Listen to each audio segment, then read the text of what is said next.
Bonjour à tous, c'est Claire et bienvenue dans cette vidéo qui m'a été beaucoup demandée, qui est la présentation de ce tarot des éléments, qui est un tarot qui est ancien. Là, c'est une réédition qui a d'abord été publiée en anglais et ensuite donc en français.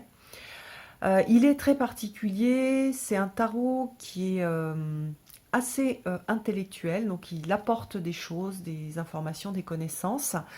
C'est Carolyn Smith et John Astrop qui ont réalisé ce tarot. Ce sont aussi les auteurs de l'Oracle de la Lune et de l'Oracle du Soleil, qui sont aussi des oracles que je trouve très chouettes, je les trouve très jolis, mais qui sont assez difficiles à utiliser. Donc là, on a la structure du tarot, donc ça va beaucoup aider pour comprendre en fait ce tarot.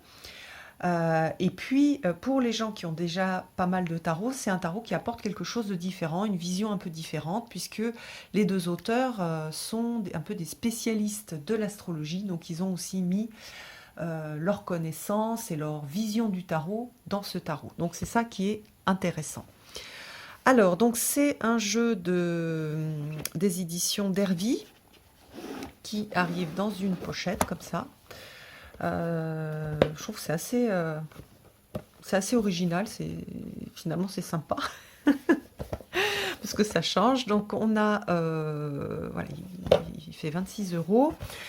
On a un gros livre, hop, et puis bah, les cartes qui, pour avoir un petit coffret, sont donc du coup réparties en 2 tas. Alors, on va sortir. Voilà. Et puis donc on a un support en plastique, mais moi c'est ce type de support que je garde pas forcément. D'ailleurs je garde pas forcément je vais pas forcément le garder dans sa boîte, puisque bah, ça fait une grande boîte.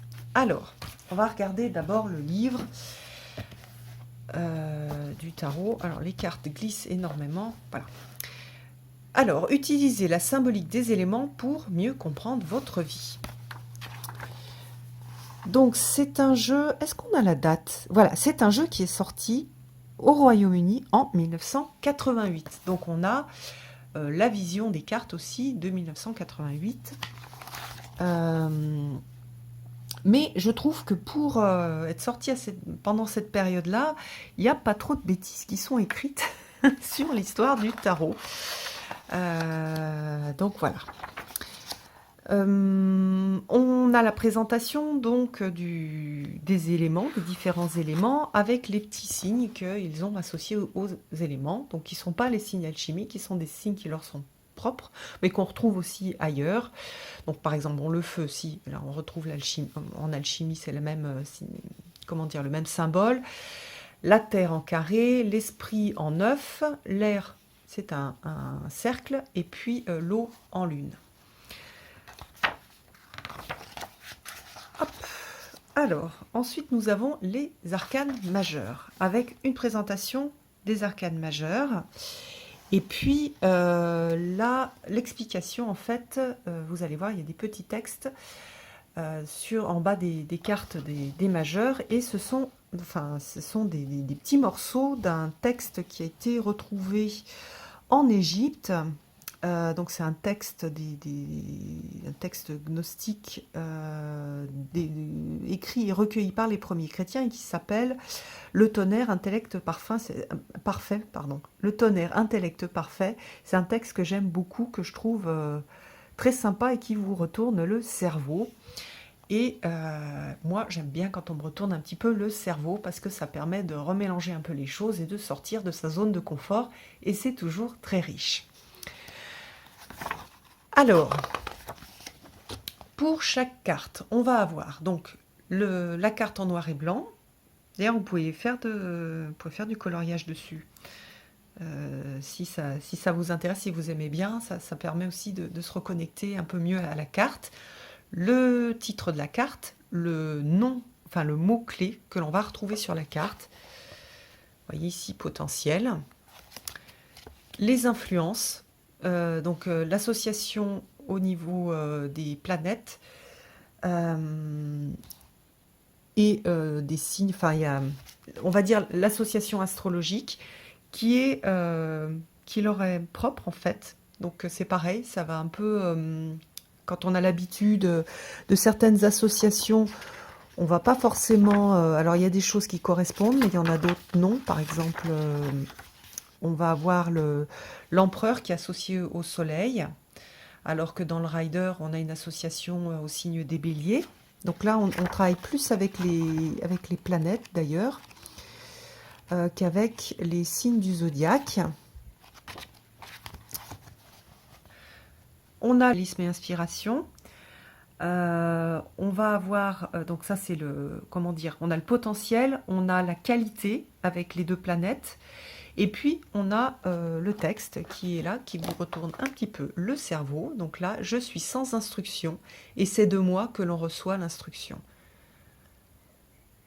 Alors, c'est super personnel, il y a des gens qui vont avoir du mal. Moi, j'aime bien, et ça ne veut pas dire que je comprends tout, mais ça veut dire qu'il y a quelque chose qui se passe quand je lis cette phrase qui me fait du bien et qui m'aide en fait à... Je contacte quelque chose de différent, voilà. Alors, on a la description de la carte, donc voilà, sur une île minuscule, patati patata, donc elle explique, enfin ils expliquent qu'est-ce qu'il y a sur la carte et à quoi ça correspond. On a la lecture, donc par exemple, cette carte est une énigme pour la majorité des personnes. Beaucoup pensent qu'elle signifie qu'ils ont agi de façon insensée, mais ce n'est pas du tout sa signification. Alors attention, je le redis, je l'ai dit maintes fois, il n'y a pas une interprétation vraie d'une carte de tarot. Ça n'existe pas la vérité. À l'origine, il n'y avait pas d'interprétation sur les cartes, donc chaque auteur va mettre sa vision de la carte dans son livre. Donc, à partir du moment où vous allez utiliser ce jeu-là, moi, ce que je vous invite à faire, c'est d'utiliser les significations qui sont proposées dans le livre. Mais si ces significations-là, elles ne vous conviennent pas, vous pouvez très bien utiliser vos significations, celles pour lesquelles avec lesquelles, pardon, les significations avec lesquelles vous avez l'habitude de travailler. Donc, toujours revenir à soi. La magie, elle n'est pas dans les cartes et dans ce qui est écrit. La magie, c'est vous qui allez la créer. Donc si vous voulez tirer les cartes et avoir des belles informations, des choses intéressantes, il va falloir que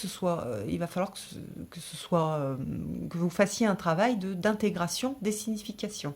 Voilà, donc la magie, elle n'est pas ni dans le livre, ni dans l'illustration, ni dans la carte. C'est vous qui allez charger en magie la carte avec votre énergie, avec votre mental, votre puissance mentale. Voilà. Donc par exemple, moi je ne suis pas forcément d'accord avec ce qui est écrit, mais je peux tout à fait l'entendre et je ne vais pas dire c'est n'importe quoi ce qui est écrit dans ce livre. Chacun en fait va percevoir des choses différentes, et quand on a un jeu qui est différent, avec des significations différentes, c'est aussi très très intéressant, parce que la façon de voir des autres peut aussi ouvrir et enrichir notre interprétation. Voilà. Donc on peut le rajouter dans son petit... j'ai toujours cette idée de petit sac à outils. Imaginez, vous êtes une petite sorcière ou un petit sorcier et vous avez votre gros sac en cuir, un peu comme les anciens sacs de docteur, et à l'intérieur, vous avez plein de choses. Et bien, vous allez pouvoir rajouter des choses au fur et à mesure que vous allez découvrir d'autres façons de voir les cartes. Voilà. Alors, et puis ensuite, on a les racines des compétences, talents et potentiels, et on va voir une petite phrase. Donc ici, c'est « J'ai pris la décision de repartir de zéro. Je suis ouvert aux nouvelles possibilités que je n'ai pas encore explorées en moi. Je sais que je veux faire quelque chose, mais je ne sais pas encore ce que c'est. » Voilà. Donc, je trouve que pour les débutants, même si il y a le système donc des planètes qui peut paraître un petit peu complexe, on peut très bien s'en affranchir et utiliser le mot-clé, ces mots-clés-là supplémentaires que je trouve très chouettes. Si on aime la poésie et avoir un peu le cerveau retourné, on peut utiliser ça, mais on peut aussi choisir de ne pas l'utiliser.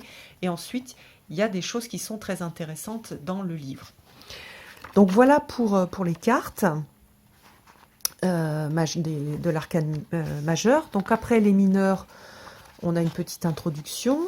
On a, ça je trouve aussi super bien, la signification des éléments. Donc le feu, c'est la créativité, c'est je veux. La terre, ce sont les possessions, c'est j'ai. L'air, l'intellect, je pense. Et l'eau, les émotions, je sens. On a la signification des nombres, la signification des membres de la famille. Donc ça correspond aux cartes de course. Ça, pareil, c'est très bien expliqué. Alors après, il y a les explications, mais qu'on peut mettre de côté au départ quand on n'est pas suffisamment à l'aise. Mais après, c'est des choses que on va intégrer petit à petit dans notre compréhension avec les fils, les mères, les pères. Et il n'y a pas les filles. Ah si, voilà. Donc par exemple, la fille de feu, c'est le feu plus l'eau. Alors, les associations ne sont pas forcément les mêmes que les miennes, puisque la fille correspond au page et le fils correspond au cavalier. Ah si, cavalier c'est feu, d'accord. La fille c'est l'eau. La mère, c'est la terre, d'accord. Et le père, c'est l'air, d'accord. Donc, ce ne sont pas les mêmes associations que vous allez voir dans les cartes issues du Rider-Waite, de la Golden Dawn. Donc, voilà. Après, c'est différent. Vous pouvez faire vos propres associations si vous avez envie. Si vous avez envie de rester sur le système de la Golden Dawn, ça ne gêne pas non plus. Juste, il faudra... c'est intéressant aussi d'aller voir pourquoi est-ce que ça a été décidé comme ça. Voilà.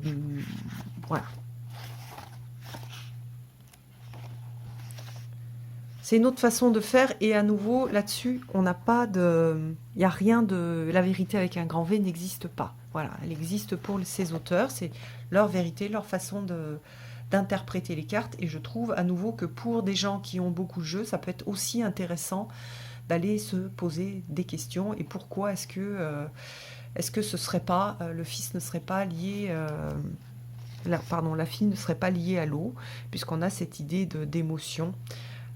Voilà. Ça se défend aussi. Voilà. Alors après, on a l'astrologie. Et puis donc au niveau des cartes, de la description de chaque carte, on a la même chose que ce qu'on a dans les majeurs, c'est-à-dire voilà, le 1 de feu avec foudre. Alors, je vais vous montrer, par exemple, alors c'est pas le 1 de feu, mais bon, je prends celui-ci. Donc vous avez le titre, vous avez le petit texte, donc la même chose avec, pardon, je vous ai pas montré, les planètes associées, à chaque fois sur le côté des cartes. Là, on regardera tout à l'heure. Donc, voilà. Alors, ensuite, à la fin, on a la lecture des cartes, des exemples de lecture. Ça, c'est bien. Un tirage élémentaire, un tirage astrologique et les mots-clés des arcanes majeures. Donc ça, c'est un peu la... Si jamais vous voulez mettre ce jeu-là, l'emmener avec vous et le mettre dans un petit sac, vous pouvez vous faire une photocopie de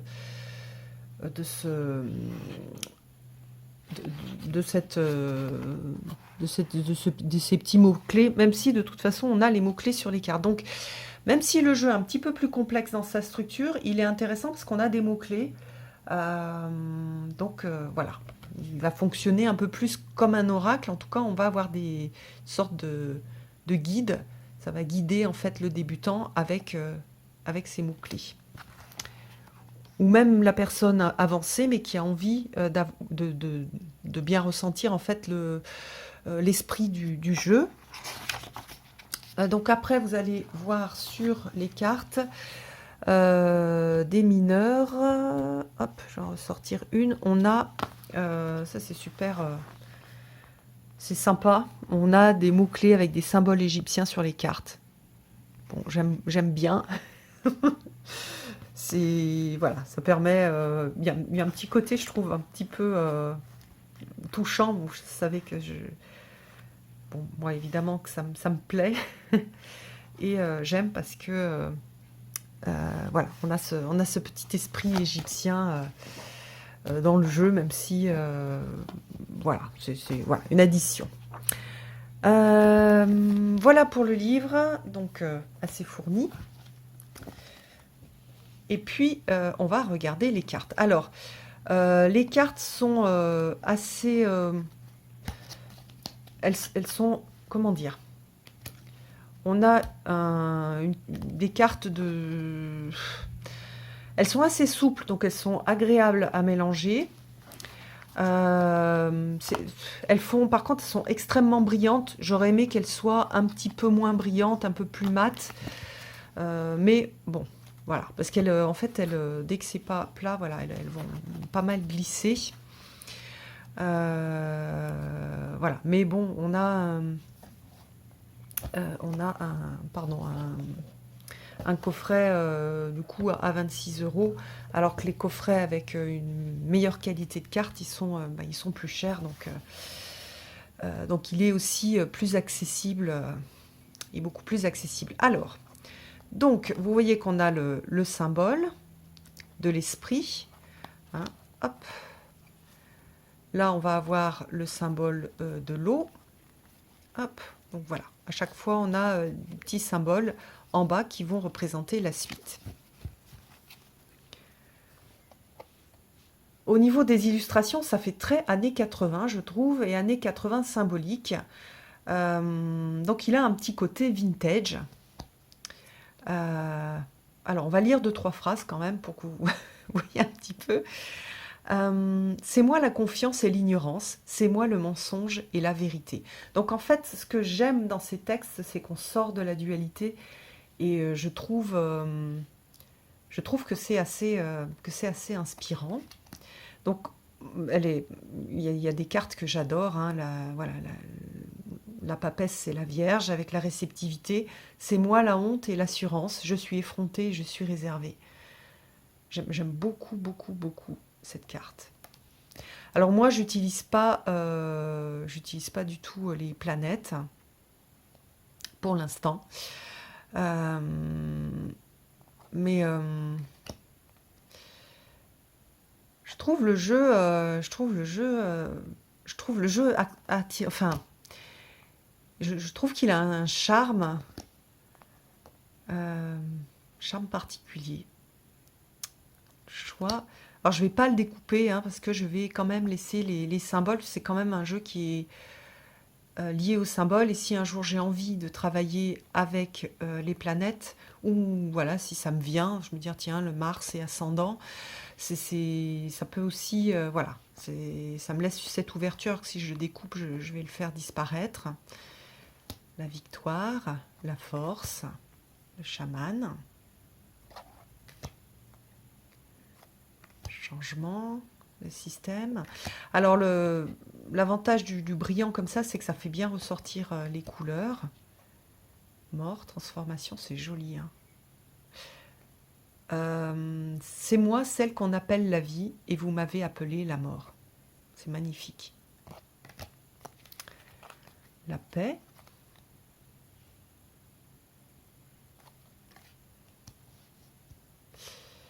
Le diable. C'est moi le domestique de celui qui m'a formé. J'adore, j'adore, j'adore. La survie, l'espoir. Avec ici la plume de la mate, on dirait. La lune, le soleil, le jugement et Léon. Alors c'est pas forcément un jeu, je trouve, qui va aller pour faire de la projection, pour faire du travail psychologique. C'est plus un jeu pour faire un travail de ésotérique, un travail de magie. Voilà. Je pense qu'il y a des jeux mieux pour faire de la projection. Par contre, voilà, pour faire un travail de magie, comme il travaille beaucoup à partir des symboles, c'est super intéressant. Vous voyez, on a les roses, on a ça doit être des colombes. Donc voilà, je trouve que c'est intéressant. Alors après, on va avoir pour les mineurs, j'ai oublié de vous le dire tout à l'heure, on a des associations avec des dieux. Et vous voyez ici les petits hiéroglyphes. Ça, par contre, moi, j'aime bien aller voir. Je sais pas, je trouve que c'est inspirant et que c'est touchant. La mythologie égyptienne est hyper touchante, en fait. Elle est très en lien avec la nature, avec la connexion avec le Nil, avec le désert, avec la pluie, avec voilà, le ciel étoilé, etc. Bon, bref, donc je retrouve ça à chaque fois que je tire une carte de ce jeu. Alors, donc il y a pas mal de dieux et de déesses que je ne connais pas, parce que ce sont, voilà, par exemple, Fa, le dieu africain du destin, pardon, je connais pas. Donc j'utilise pas trop, en fait, je vais pas trop utiliser le dieu ou la déesse. Ce que je vais utiliser, c'est le mot-clé pour les mineurs. Et puis, par exemple, là, j'ai amour et rêve, en fait. Les mots-clés qui sont associés, enfin, la description du dieu ou de la déesse.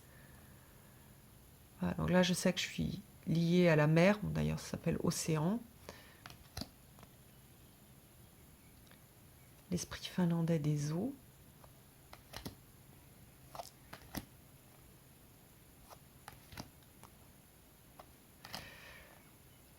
Le fils d'eau, la mère d'eau, le père d'eau. Ensuite, donc, on a la suite liée à l'air. Donc, vous voyez, le souffle. Notus, dieu grec du vent du sud. Voilà, donc je pense que c'est un jeu qui va plaire aux gens qui aiment les jeux, bon, déjà originaux, plutôt symboliques, avec de la couleur, avec un potentiel intéressant pour travailler avec les planètes, avec des dieux et des déesses, donc plus au niveau ésotérique, comme je l'ai dit tout à l'heure.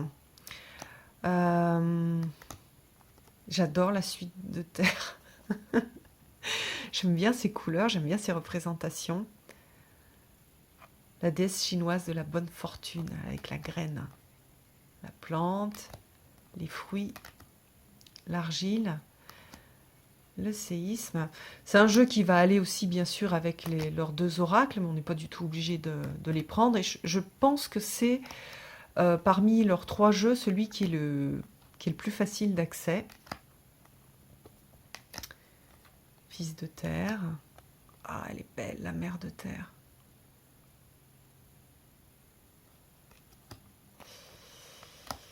Et puis donc après, on a le feu. Voilà. Donc c'est pas un doudou deck. Mais j'aime bien. Et puis voilà, il y a ce côté aussi un peu vintage qui est très sympa. Une façon en fait d'illustrer les choses qui est aussi particulière à ces auteurs. Donc voilà, on a une sorte de marque qui plaît ou qui plaît pas, hein. C'est vraiment très personnel. Donc voilà. Alors, on retrouve les deux paquets, mais une fois que c'est mélangé, on va plus le voir. Et puis voilà. Alors après, comme elles sont très brillantes et plastifiées, c'est des cartes qui sont costauds. Vous allez pouvoir tirer les cartes quand les cafés seront ouverts sur une table, ou même si c'est pas super propre, vous allez pouvoir enlever s'il y a des saletés. Donc ça, c'est le côté positif. J'aime bien aussi, voilà, avoir des jeux un peu costauds qui craignent rien. Même si au niveau tactile, l'expérience est moins agréable que pas mal de jeux auto-publiés. Voilà, j'espère que cette review vous aura plu. Si vous avez ce jeu, n'hésitez pas à commenter dessous, parce que ça peut donner aussi d'autres idées aux autres, des gens qui ont... Voilà, si vous avez déjà expérimenté, que ça fait longtemps que vous l'avez, pour expliquer comment vous l'utilisez, comment vous le ressentez. Et puis, je vous embrasse tous et je vous donne rendez-vous pour une prochaine vidéo. À bientôt!